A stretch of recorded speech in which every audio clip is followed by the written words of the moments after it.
Demander à Google d'effacer les informations qui vous concernent des résultats de recherche de son moteur est désormais un droit.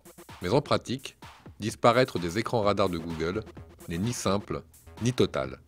Pour se faire oublier de Google, il faut d'abord se faire connaître de la firme américaine en lui envoyant la copie d'une pièce d'identité en cours de validité. L'internaute doit également fournir l'URL de chaque lien renvoyé après une recherche Google sur son nom et qu'il souhaite voir supprimé. Et si son nom n'apparaît pas mais qu'une page web le concerne, pour chaque lien contesté, il doit justifier en moins de 1000 caractères pourquoi ces liens doivent être supprimés des résultats de la recherche.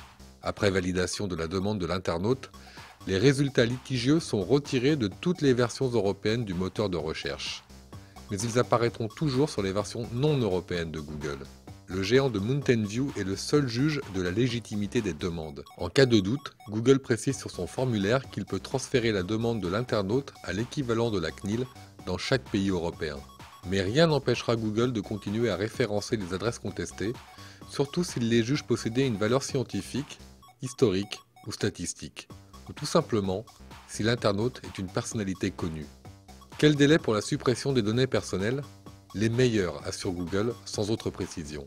En clair, les candidats à ce droit à l'oubli partiel risquent de devoir s'armer de patience.